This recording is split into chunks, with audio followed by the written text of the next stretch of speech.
চন্দ্র সূর্য গ্রহ তারা,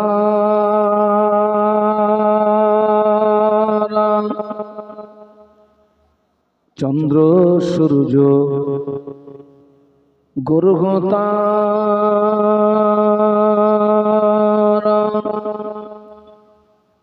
সবই বলে খুশির দিন।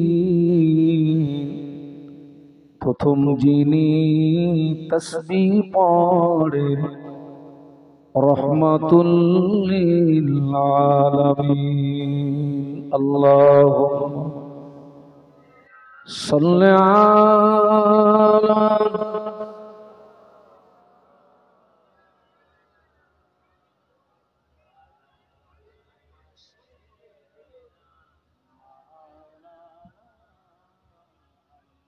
পক্ষীরা সব দলে দলে,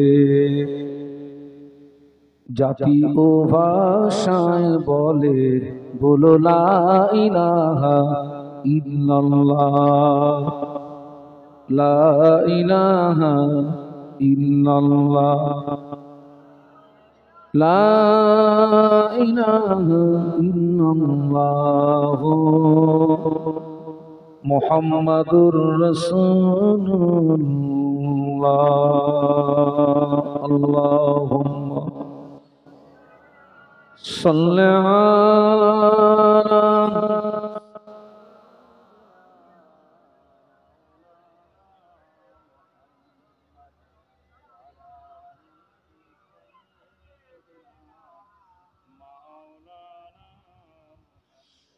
আম্মা বা'দ।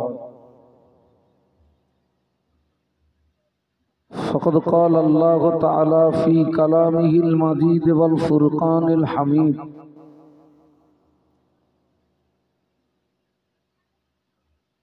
بسم الله الرحمن الرحيم. تلك الرسل فضلنا بعضهم على بعض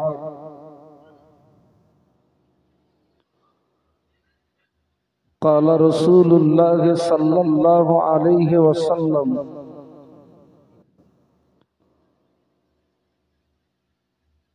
من أحب سنتي فقد أحبني ومن أحبني كان معي في الجنة أو كما قال عليه الصلاة والسلام.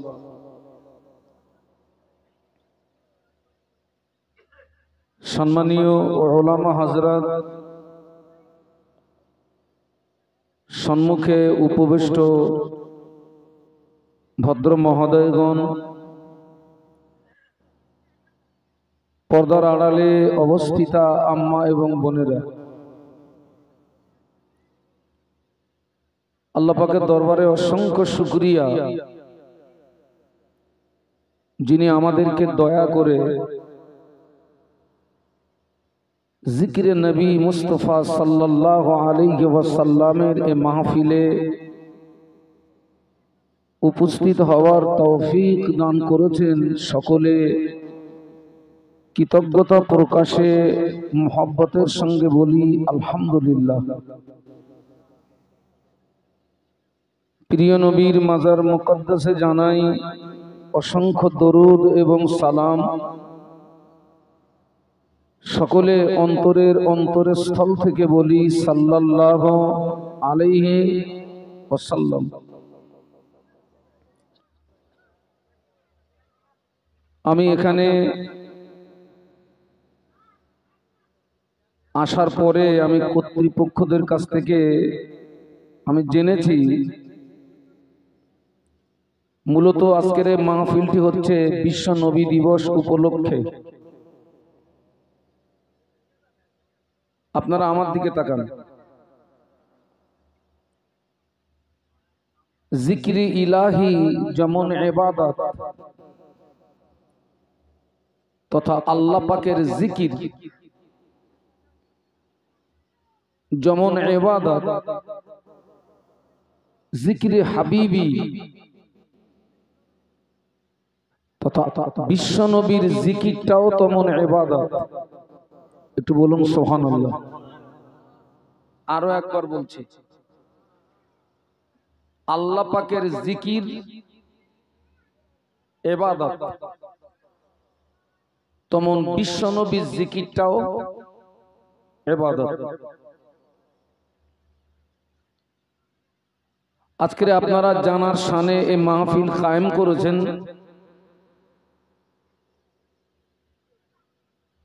তিনি হচ্ছেন সমস্ত নবীদিগের লিডার, সমস্ত নবীদিগের সরদার, এবং আল্লাহ পাক বিশ্ব নবীকে সমস্ত নবীদের ইমাম বানিয়েছিলেন। আপনারা একটু স্মরণ করুন, বিশ্বনবী যেদিন মেরাজে যান, বাইতুল মাকদাসে বিশ্বনবী 2 রাকাত নামাজ পড়েছিলেন। সেদিন আমাদের নবী ছিলেন ইমাম, আর সমস্ত নবীরা ছিলেন আমাদের নবীর মুক্তাদি। তথা আল্লাহ পাক আমাদের নবীকে সমস্ত নবীদের ইমাম করে পাঠিয়েছিলেন। একটু বলুন সুবহানাল্লাহ। বিশ্বনবীর জীবন আদর্শ হচ্ছে অতল সমুদ্রের সমতুল্য। হয়তো সমুদ্রের পানি মেপে শেষ করা সম্ভব হতে পারে, তবে বিশ্বনবীর জীবন আদর্শ আলোচনা করে শেষ করার ক্ষমতা কারোর নাই। আমি তার জীবনের কিঞ্চিত দিক নিয়ে আলোচনা রাখার লক্ষ্যে কোরআন শরীফের 3 পারা একেবারে শুরুর কিছু অংশ তেলাওয়াত করেছি। বিশ্বনবীর পাক জবানে বর্ণিত অসংখ্য হাদিস মোবারকের ভিতর থেকে ছোট্ট একটি হাদিস আমি তেলাওয়াত করেছি। সময় একেবারেই বাঁধা ধরা, আপনারা ধৈর্যের পরিচয় দিলে সাথে সাথে আমার জন্য একটু দোয়া করলে আমি একটু একটু করে মূল আলোচনার দিকে এগিয়ে যাব ইনশাআল্লাহ। আল্লাহ পাক কোরআন শরীফের ভিতরে বলেছেন,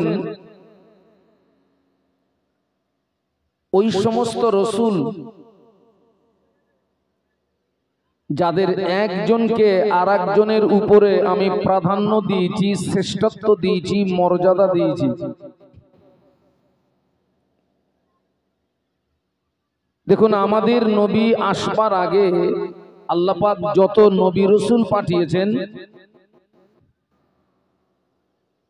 নবীদের দ্বারায় যে অলৌকিক ঘটনাগুলো ঘটে তাকে বলে মুজিজা। সবাই মিলে বলুন তো, কি বলে? মুজিজা। আর ওলিয়ে কামেলদের দ্বারায় যে অলৌকিক ঘটনাগুলো ঘটে তাকে বলে কারামাত। সবাই মিলে বলুন, কি বলে? কারামাত। যিনি আল্লাহ পাকের ওলিয়ে কামেল বান্দা, তানার জন্য কারামাত দেখানো শর্ত নয়, তথা কোন অলৌকিকতা দেখানো তানার জন্য শর্ত নয়। তবে যিনি নবী হিসাবে দাবি করবেন তানার জন্য মুজিজা দেখানো শর্ত। আর আল্লাহ পাক নবীদেরকে মুজিজা দিয়েছেন এজন্য, যাতে করে তিনি তানার জাতের শত্রুদেরকে সহজে পরাস্ত করতে পারেন বা পর্যদুস্ত করতে পারেন। তো ওই যে আল্লাহ বললেন, আমি একজন নবীকে আরেকজন নবীর উপরে প্রাধান্য দিয়েছি, শ্রেষ্ঠত্ব দিয়েছি, মর্যাদা দিয়েছি।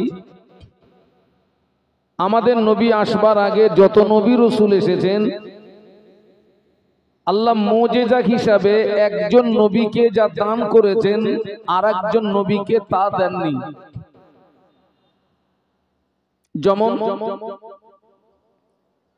আল্লাহ পাকের একজন পয়গম্বর, যার নাম মুসা আলাইহিস সালাম, আল্লাহ পাক তানাকে দিয়েছিলেন একটি লাঠি, যে লাঠি দরিয়ায় আঘাত করলে রাস্তা তৈরি হতো, আর যে লাঠি জমিনে ফেলে দিলে সাপ তৈরি হতো। একটু বলুন সুবহানাল্লাহ। আপনারা তো সারা জীবন শুনেছেন মুসা আলাইহিস সালাতু ওয়াস সালামের হাতের লাঠির দ্বারাই যে অলৌকিকতা প্রকাশিত হয়েছিল, যে মুজিজা প্রকাশিত হয়েছিল, তামাম পৃথিবীর দোসরা কোন নবীর হাতের লাঠির দ্বারা ওই মুজিজা প্রকাশিত হয়নি। তামাম পৃথিবীর অন্য কোন নবী রাসূলের হাতের লাঠির দ্বারা, মুসা নবীর হাতের লাঠির দ্বারাতে যে মুজিজা প্রকাশিত হয়েছিল, আর অন্য কোন নবীর হাতের লাঠির দ্বারাতে ওই মুজিজা প্রকাশিত। এটাই হচ্ছে আল্লাহ একজনকে যা দিয়েছেন আর একজনকে বলুন তা দেননি, আলাদা কিছু দিয়েছেন যেটা সেই যুগের জন্য প্রয়োজন। তবে এখানে সবচেয়ে মজার কথা হচ্ছে তামাম পৃথিবীর জমিনে যত নবী রাসূল মুজিজা হিসাবে আল্লাহ পাক তানাদেরকে যা দিয়েছেন, একা বিশ্ব নবী মুহাম্মদুর রাসূলুল্লাহ সাল্লাল্লাহু আলাইহি ওয়াসাল্লামকে আল্লাহ পাক সব দিয়েছেন। একটু জোরে বলুন। এবং আমাদের নবীকে আল্লাহ এমন কিছু বিষয় দান করেছেন যা তামাম পৃথিবীর অন্য কোন নবী রাসূলকে দেননি। আরো একবার বলুন সুবহানাল্লাহ। আপনারা ওয়াজের মাধ্যমে শুনে থাকবেন, আমাদের আদি পিতা আদম আলাইহিস সালাম, আদম আলাইহিস সালাম তখন জান্নাতে। তো আল্লাহ পাক সমস্ত ফেরেশতা মণ্ডলীকে লক্ষ্য করে বলেছিলেন উসজুদু লি আদম। আল্লাহ ফেরেশতা মণ্ডলীকে বলেছিলেন তোমরা আমার আদমের জন্য কি করো বলুন, সিজদা করো। তাফসীর কারকরা লিখেছেন কিবলা রূপী আদমকে সিজদা করো।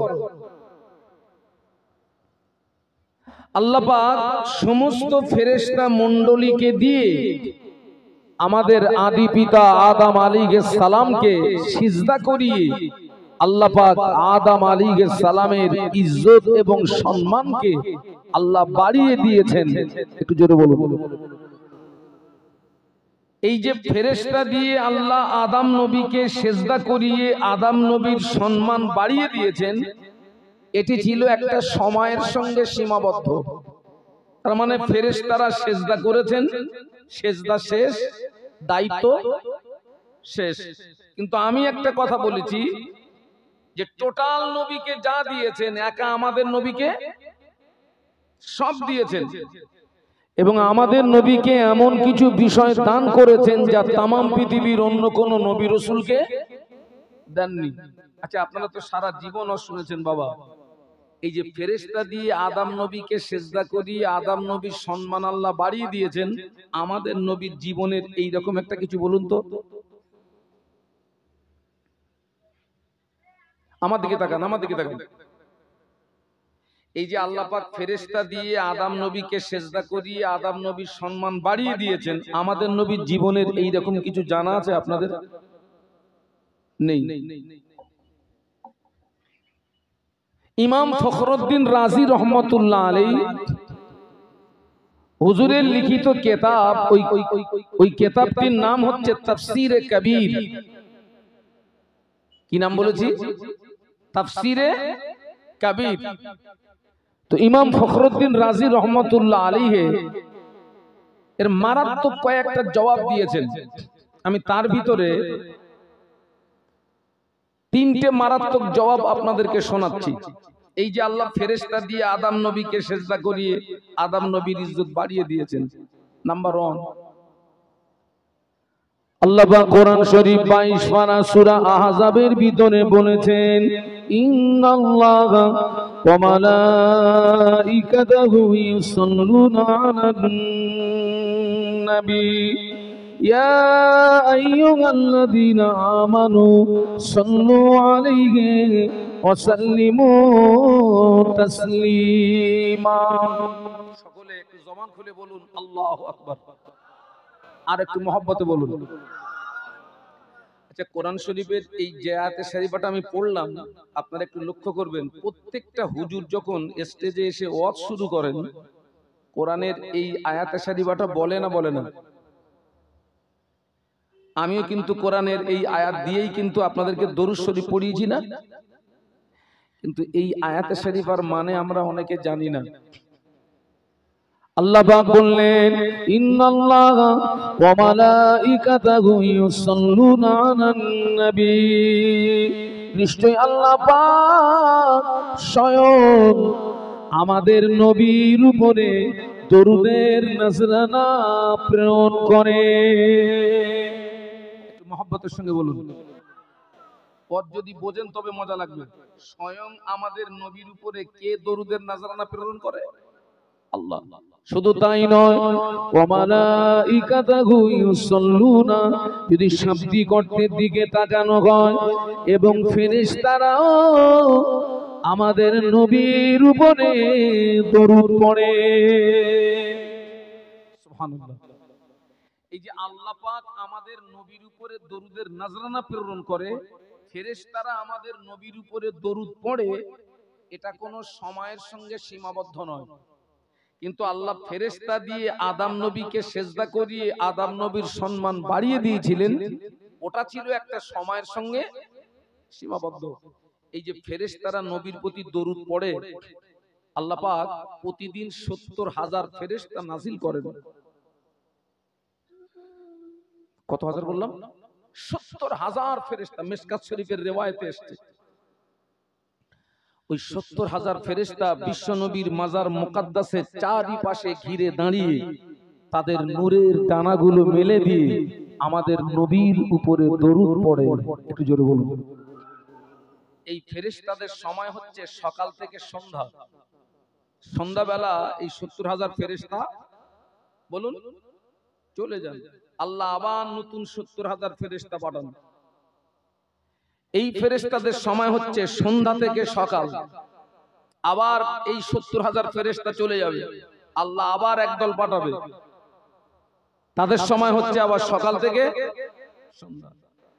এইভাবে ফেরেশতারা কিয়ামত পর্যন্ত আমাদের নবীর উপরে দরুদ পড়তে থাকবে। কিয়ামতের ময়দানে আল্লাহর নবীর কবর শরীফটা ফেটে যাবে, আল্লাহর নবীর কবর শরীফটা ফেটে যাবে। আল্লাহর নবী কিয়ামতের ময়দানে সর্বপ্রথম কবরের ভিতর থেকে উঠবেন। আল্লাহর নবী কবর শরীফের ভিতর থেকে উঠে দেখবেন, তখনও পর্যন্ত ৭০,০০০ ফেরেশতা আল্লাহর নবীর মাজার মুকাদ্দাসের চারিপাশে ঘিরে দাঁড়িয়ে আমাদের নবীর উপরে দরুদ পড়ছে। মহব্বতের সাথে বলুন। কিয়ামতের ময়দানে সর্বপ্রথম আপনার কবর থেকে কে বার হবেন বলুন? সর্বপ্রথম বিশ্ব নবীর কবর শরীফটা ফেটে যাবে, আল্লাহ নবী কবরের ভিতর থেকে উঠবেন, আর রাসূলুল্লাহ কবরের ভিতর থেকে উঠে দেখবেন তখনও পর্যন্ত ৭০,০০০ ফেরেশতা বিশ্ব নবীর মাজার মুকাদ্দাসের চারিপাশে ঘিরে দাঁড়িয়ে আমাদের নবীর উপরে দরুদ পড়ছে। একটু জোরে বলুন।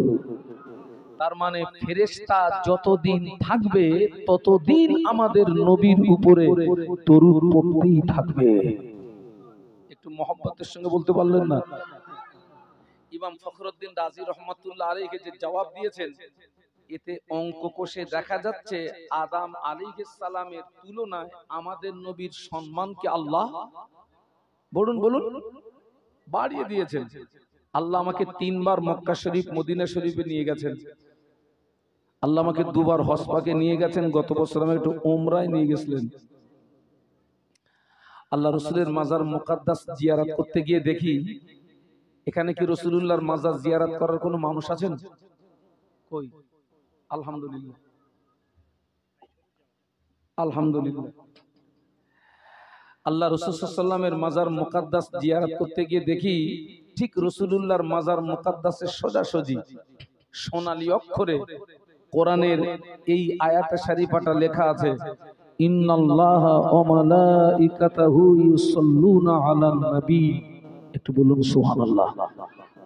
আরেকটা আয়াতে শরীফা লেখা আছে, আমি দেখলাম, কিন্তু সেই লেখাগুলো এতটা জড়ানো, সাধারণ মানুষ যারা কোরআন পড়তে পারে ওনারা বুঝতে পারবেন না।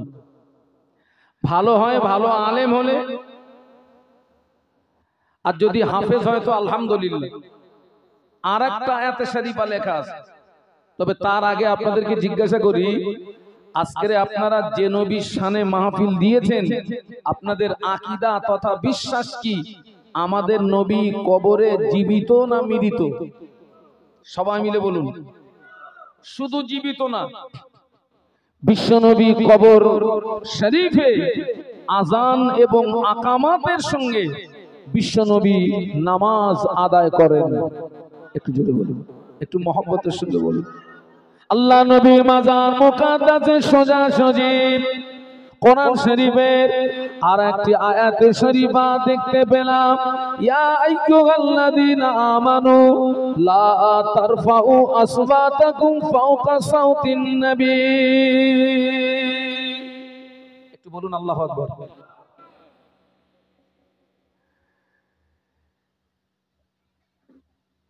কি হচ্ছে বলুন তো আপনাদের? এখনো তো আমি যে দেখছি অনেকটা জায়গায়। আসুন, একটু আসুন তো ভাই। দেখুন, আপনি একজনকে বসার জায়গা করে দেবেন না, সব পেয়ে যাবেন। আসুন, আসলে জায়গা তো শর্ট হয়ে গেছে। একটু দরুদ শরীফ আল্লাহুম্মা। আসুন মাওলানা মুহাম্মদ আলা আলি।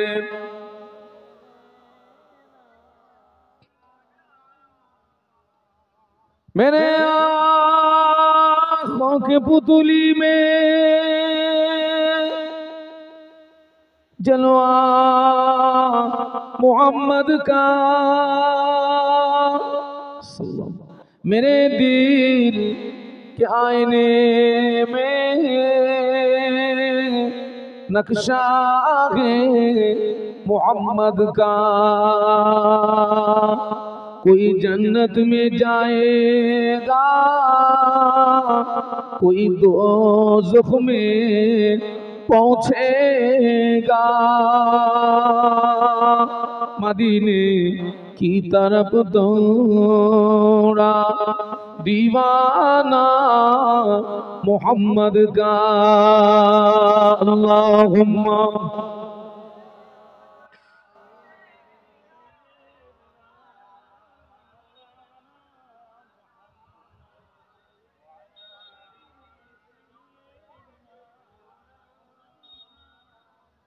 একটু সকলে বলুন আল্লাহু আকবার। আরেকটা আয়াতে শরীফা লেখা আছে, ইয়া আইয়ুহাল্লাযীনা আমানু লা তারফাউ আসওয়াতাকুম ফাওকা সাওতিন নবী। এই আয়াতে শরীফার আরবিতে বলা হয় শানে নুজুল, আর বাংলায় বলা হয় প্রেক্ষাপট। কোন প্রেক্ষাপটে এই আয়াতে শরীফা নাজিল হয়? সাহাবীরা বিশ্ব নবীর সঙ্গে কথা বলছিলেন, তো একজন সাহাবীর কথার আওয়াজ বিশ্ব নবীর কথার আওয়াজের চেয়ে একটু উঁচু হয়ে গেল, একটু বুলন্দ হয়ে গেল। আল্লাহ পাক বিশ্ব নবীর শানের এতটুকু বেয়াদবিও বরদাস্ত করেননি। আল্লাহ সঙ্গে সঙ্গে কোরআন নাজিল করলেন, ইয়া আইয়ুহাল্লাযীনা আমানু, হে বিশ্বের ঈমানদার সম্প্রদায়, লা তারফাউ আসওয়াতাকুম ফাওকা সাওতিন নবী। খবরদার, তোদের কথার আওয়াজ আমার হাবিবের আওয়াজের উপরে যেন উঁচু না হয়। যদি হয়ে যায় আনতাবাত আমালুকুম, আমি আল্লাহ পাক তোদের জীবনের সম আমলকে বরবাদ করে দেব।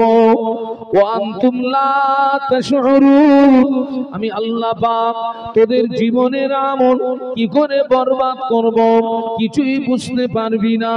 আমার মনে প্রশ্ন জাগলো, এই আয়াত শরীফা বিশ্বনবীর মাজার মুকাদ্দাসের সোজাসুজি কেন লেখা?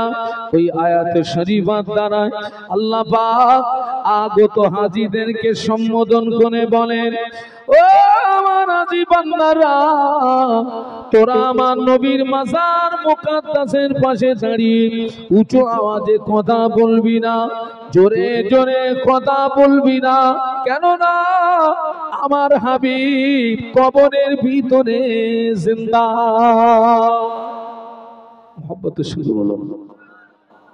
একটা প্রশ্ন করি আপনাদের, আমরা যে এখান থেকে এই দরুদ সালাম পড়ছি নবীর শানে, এই দরুদ সালাম কি আল্লাহর নবী মদিনার জমিন থেকে শুনতে পান?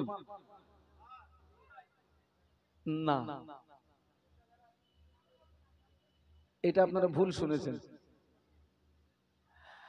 আল্লাহ পাক এক শ্রেণীর ফেরেশতাদেরকে নিযুক্ত করে রেখেছেন, তারা হচ্ছেন সমস্ত জমিনটা তারা ভ্রমণ করেন।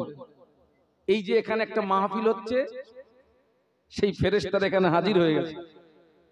আমরা যে দরুদ সালাম পড়ছি, এই মাহফিল যখন শেষ হবে, ওই ফেরেশতারা সোজা মদিনা শরীফে চলে যাবে। মদিনা শরীফে গিয়ে আমাদের আব্বার নাম ধরে ধরে, আমার আব্বার নাম মনসুর শেখ, তো ফেরেশতা বলবে, ইয়া রাসূলুল্লাহ, মনসুর শেখের পুত্র মোহাম্মদ শাহানুর আলম আপনার প্রতি এই দরুদ এবং সালাম পাঠিয়েছেন।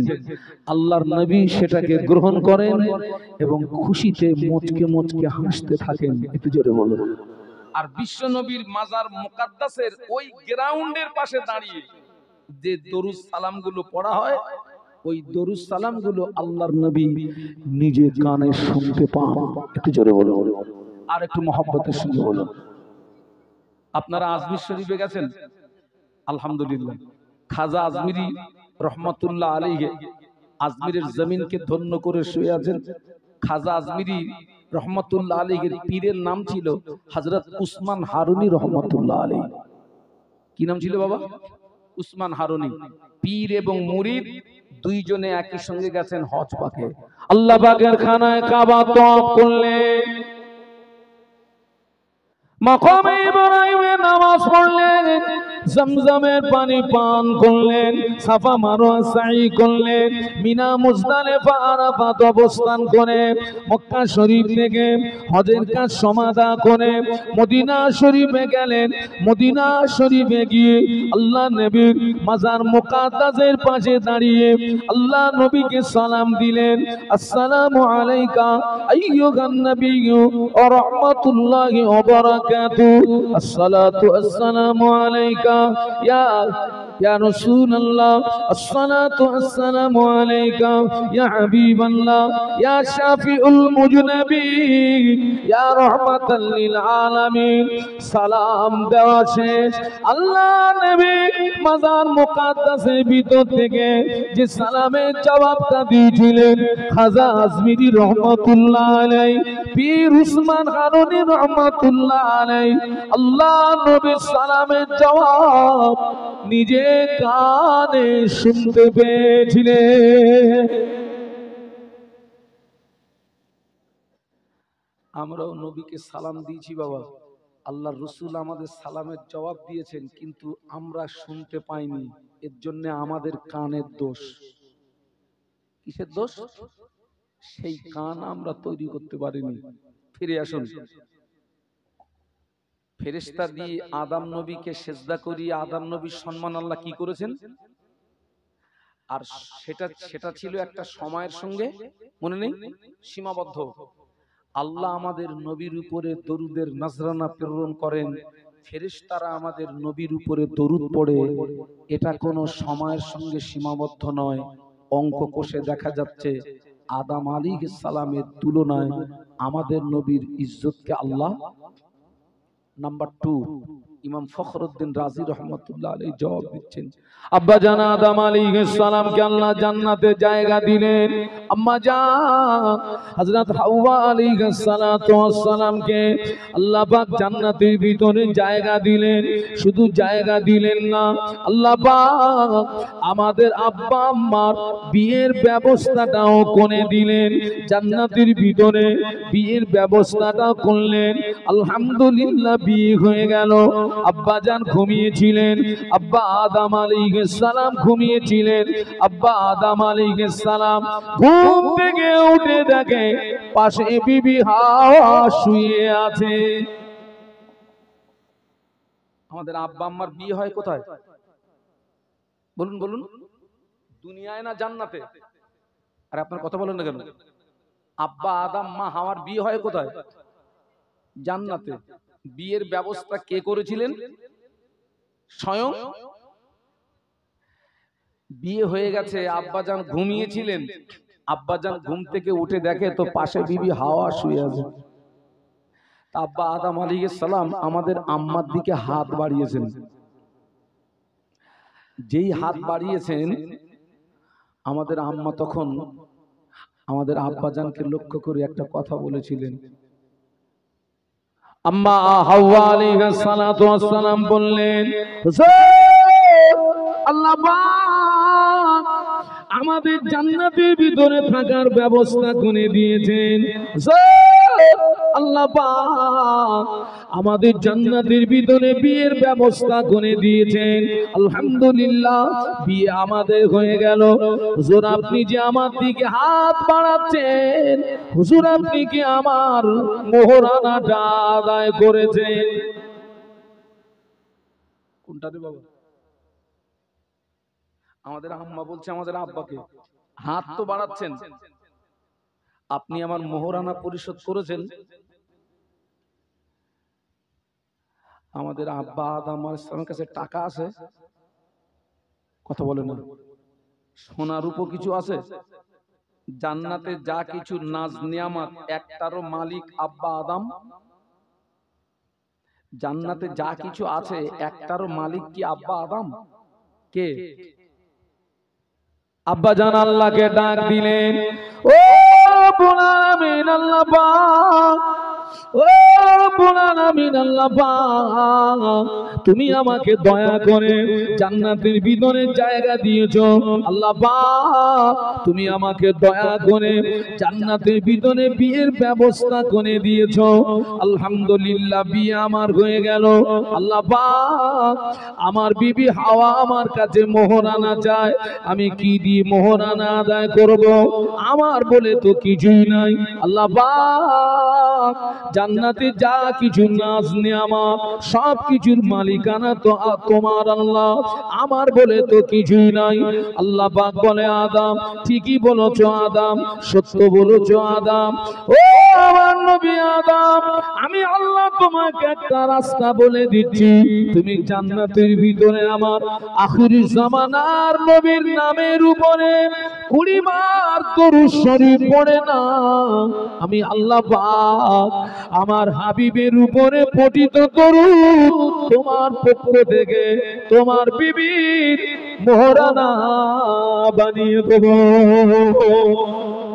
মোহাম্মদ বলুন না। ফেরেশতা দিয়ে আদম নবীকে সেজদা করিয়ে আদম নবীর ইজ্জত বাড়িয়ে দিয়েছেন, আর সেই আদম নবী জান্নাতে আমাদের নবীর উপরে বলুন বলুন দরুদ শরীফ পড়ছে। একটু সুবহানাল্লাহ বলবেন না? একটু মহব্বতে বলবেন না? আজও পর্যন্ত আমাদের সমাজের অনেকের কিন্তু এখনো মোহর পরিশোধ হয়নি। জানাজার ময়দানে ইমাম সাহেব জানাজার নিয়ত বলবে, ওদিক দিয়ে পিছন দিক দিয়ে একজন ছুটছে, হুজুর দাঁড়ান। ওই যে ছুটছে হুজুর দাঁড়ান, তার মানে কি বলুন তো? মোহর পরিশোধ হয়নি কার? জ্যান্তটার না মরাটার? ওই যেটা মরে রয়েছে ওখানে। আপনি আপনার স্ত্রীর কাছে ঋণী, অতি শীঘ্র আপনার ঋণ, স্ত্রীর ঋণ আপনি পরিশোধ করুন। যদি না করেন, কিয়ামতের ময়দানে আপনার স্ত্রী সমপরিমাণের নেকি আপনার থেকে নিয়ে নেবে। আর যে সমস্ত যুবকদের বিবাহ হয়নি আমি তাদেরকে সৎ পরামর্শ দিচ্ছি, দাম বাড়ানোর জন্য যেন বেশি মোহর ধার্য করবে না। শরীয়তের নিম্ন সংখ্যা যেটা ওটাই মোহর ধার্য করবে। বিবাহের মজলিসে উকিল মারফত তোমার স্ত্রীর ঋণটা পরিশোধ করে দিয়ে তবে তোমার স্ত্রীকে টাচ করবে, তার আগে যেন টাচ করো না। আল্লাহ আমাদেরকে তৌফিক দিন, আমরা বলি আল্লাহুম্মা আমিন। আমার ভাই জানেন আল্লাহ পাক ফেরেশতা দিয়ে আদম নবীকে সিজদা করিয়ে আদম নবীর ইজ্জত বাড়িয়ে দিয়েছেন। না না না, ইমাম ফখরুদ্দিন রাজি রহমাতুল্লাহ আলাইহি লিখেছেন আল্লাহ পাক যখন ফেরেশতা দিয়ে আদম নবীকে সিজদা করাচ্ছিলেন ওই সময় আদম নবীর ললাটে আমাদের নবীর নূর চমকাচ্ছিল।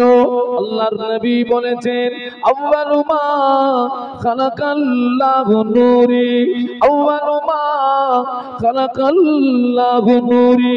আল্লাহ যে সময় ফেরেশতা দিয়ে আদম নবীকে সিজদা করাচ্ছিলেন ওই সময় আদম নবীর ললাটে আমাদের নবীর নূর চমকাচ্ছিল। মূলত আল্লাহ পাক ফেরেশতা দিয়ে আমাদের নবীর নূরকে সিজদা করিয়ে আল্লাহ আমাদের নবীর ইজ্জত বাড়িয়ে দিয়েছে।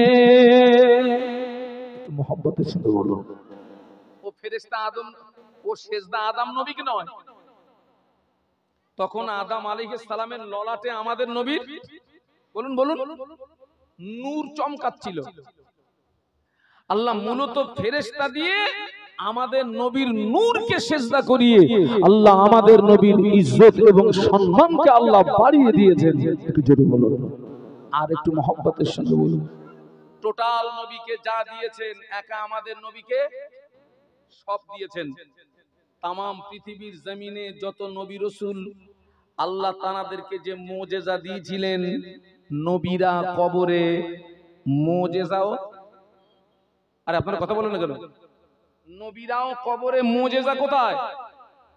কবরে। মুসা আলাইহিস সালামের হাতের লাঠির দ্বারা যে মুজিজা প্রকাশিত হয়েছিল, আল্লাহ নবী মুসা আলাইহিস সালাম তিনি কবরে, মুজিজাও কবরে। ঈসা আলাইহিস সালাম আল্লাহ পাক তাকে যে মুজিজা দিয়েছিলেন, ঈসা আলাইহিস সালাম কবরে, মুজিজাও কবরে। নূহ আলাইহিস সালাম আল্লাহ পাক তাকে যে মুজিজা দিয়েছিলেন, নূহ নবী কবরে, মুজিজা কবরে। ঈসা আলাইহিস সালামকে আল্লাহ পাক যে মুজিজা দিয়েছিলেন, ঈসা আলাইহিস সালাম কবরে। ঈসা আলাইহিস সালাম আসমানে উঠে গেছেন, মুজিজা আসমানে চলে গেছে। আমাদের নবীর সবচেয়ে বড় মুজিজা হলো কোরআন শরীফ। এটা হলো আমাদের নবীর জীবনের শ্রেষ্ঠ মুজিজা। আমাদের নবী কবরে, মুজিজা দুনিয়ায় জীবিত। বলুন সুবহানাল্লাহ, আরো জোরে বলুন। আমাদের নবী কবরে কিন্তু মুজিজা জীবিত না মৃত? একটু মহব্বতে সুবহানাল্লাহ বলবেন না? নবী কবরে কিন্তু বিশ্ব নবীর জীবনের শ্রেষ্ঠ মুজিজা কোনটা বলেছি? কোরআন শরীফ।